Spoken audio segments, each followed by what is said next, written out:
you listen to podcasts that sound like this? Hey, welcome back to the Super OK Podcast, where our audio sounds mediocre. Or do you prefer podcasts that sound more like this? Crisp, clear, fun, easy to listen to, and full of awesomeness? Well, then you should check out Spoiler Country, hosted exclusively over at Spoilerverse.com.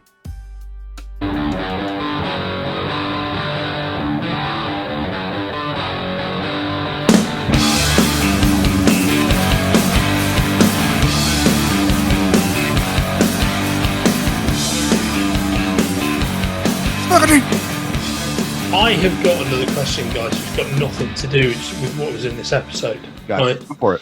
So, an actor that I know has been cast in this show, right, is Richard E. Grant, right? Now, first off, do you know who that actor is? Do you know who I'm talking about? Let's say Richard Off E. the top of Grant. my head. He's the star of With Nail and I. Have you ever seen that film? I have not. Oh, it's a classic. Oh God, guys. Okay, when we do our like Sumner movie season, that's going to be, if you haven't seen With Nail and I, that's going to be one of the films. But if you look him up, Richard E. Grant, you'll recognize him. He's been in tons of films as character actor. Yeah, that sounds familiar. He has. I'm looking it up right now. But he's got a tremendously specific kind of, he can do this kind of sneering British thing really, really well. Oh, I know exactly. He was General Pride in Star Wars.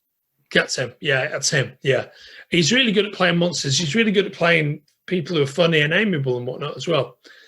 My question is, who is he being cast as? Because I think he would make a brilliant Mephisto. Yes, and he shows up next episode. He's got that smile. He's in the next 3 episodes. His whole nose, his mouth is a little oversized, which gives him that big full grin. Oh, yeah. You know what he kind of reminds me of? He kind of reminds me of, what is his name? Guy, he was in Game of Thrones, and he plays the dad of the, oh my God, what was his name? You'll know exactly what I'm talking about, Sumner, when I say his name. I don't know. I never watched Game of Thrones, so that's okay. I didn't ask you if you watched it. I just said this guy was in Game of Thrones. Well, every time you bring up Game of Thrones, Johnny has to say, "I never watched it." No.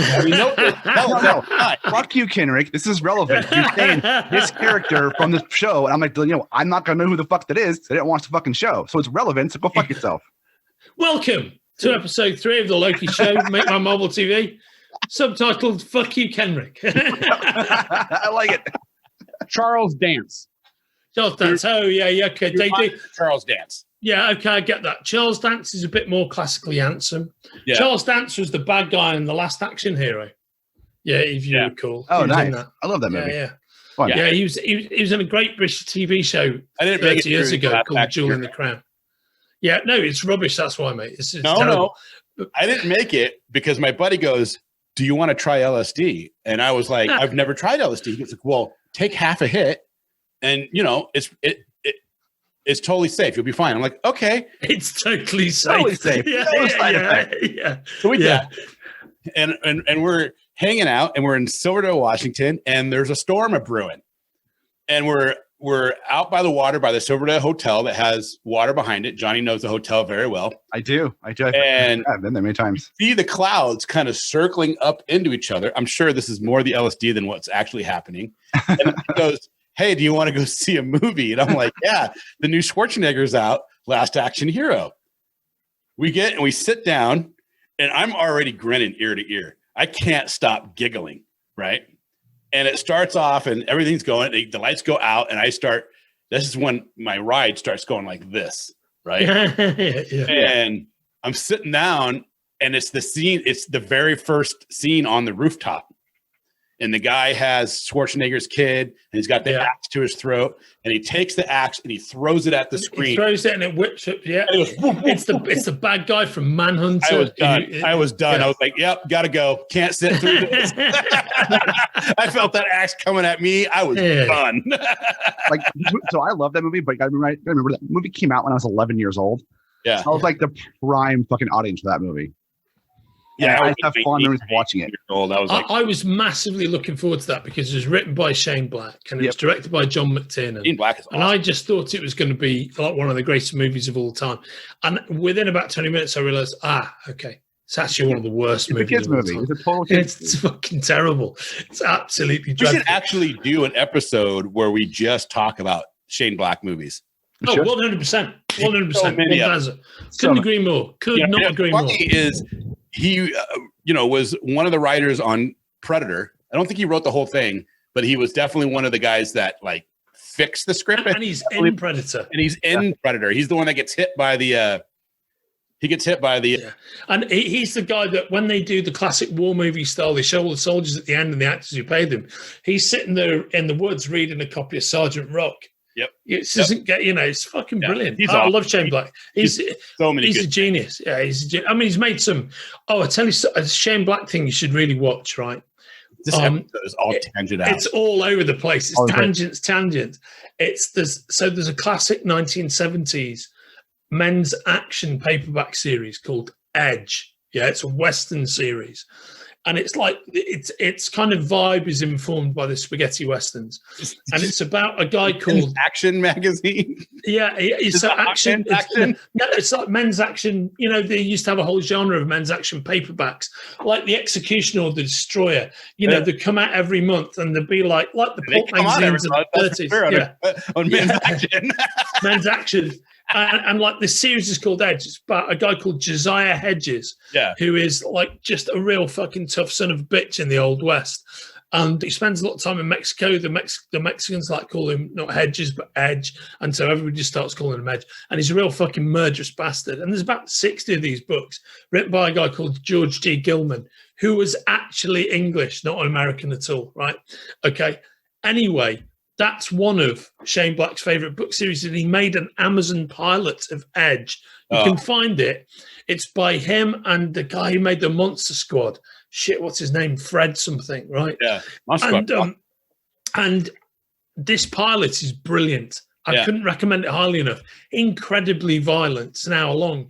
And apparently when Jeff Bezos saw it, he was like, there is no way that we are making this series. I just find it too offensive. No. That's kind of weird. Jeff Bezos himself was like, fuck that, we're not making this show. After they'd spent all the money on the pilot. But you should check it out. Yeah, it's Shane Black's Edge. It's well worth seeing. Amazon used to do a weird thing where they would make like 2 episodes, maybe even 3 episodes. And they would you'd vote on it. And you could vote on it. They don't do that anymore. And the last one they did that for was The Tick. The Jean-Claude Van Damme show and another one, and they did a vote for that one. But then they end up just making all 3 shows.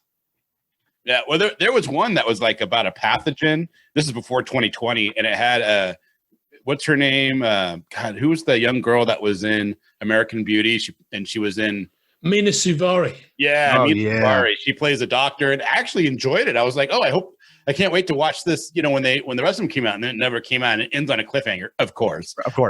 But, hey, so I should correct this real quick. Shane Black didn't write it had anything to do with the original Predator. He was just in it. He wrote the 28 Predator.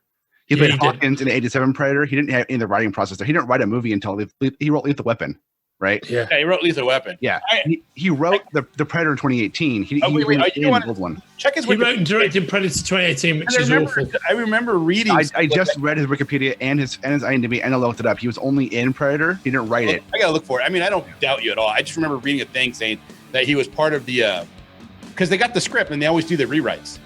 He might have like done an off the books kind of rewrite on while they were shooting. More than possible, because he's been a rewrite man on a load of other things. That's what Shane Black's done a lot of. Yeah. But Shane Black is a unique talent.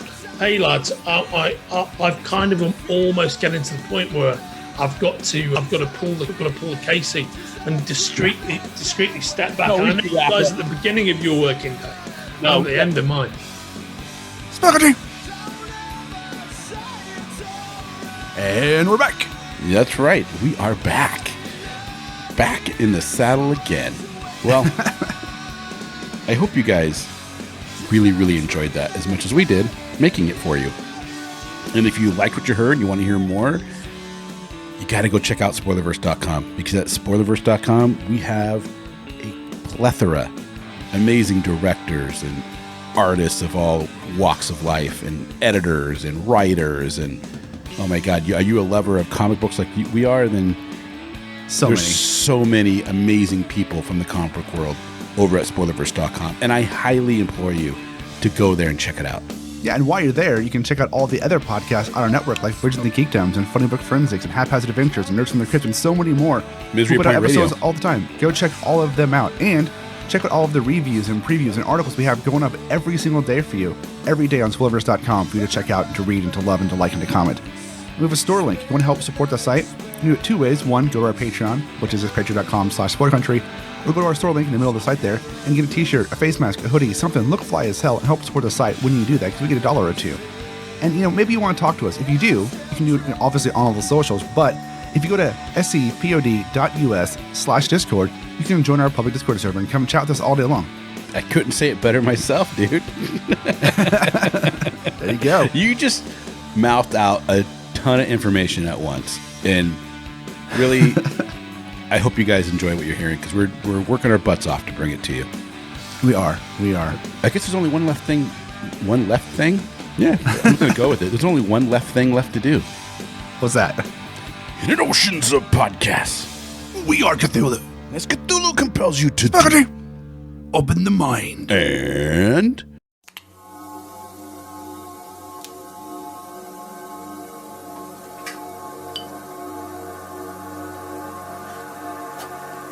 monsters are everywhere. They always have been. They lurk, hidden in every shadow, behind every dark thought. They are probably in your closet, possessing your friends, and they're almost certainly creeping behind you now. They are most often undetectable, and when they're not, it's too late. Throughout time, these monsters have feasted on society, both physically and metaphysically. The chaos they bring fuels a great dark spirit that seeks to end the world with pain and torment. The Ainz are our only hope. The Ainz family has been cursed since before recorded history to detect the presence of these monsters. It is their bound duty to stop these creatures from destroying humanity through any means necessary, be it by sword, spell, or other. Though the Ainz can feel when the creatures are in close proximity, the monsters themselves are also drawn toward the family. But not everything is as it seems. And although the war between the monsters and the Ainz has waged for centuries, the black and white battle lines have grayed over the years. Not all monsters may be considered evil. Not all Ainz are as righteous as one would think. These are the tales of the Ainz family. Visit ainzanthology.com to find out more.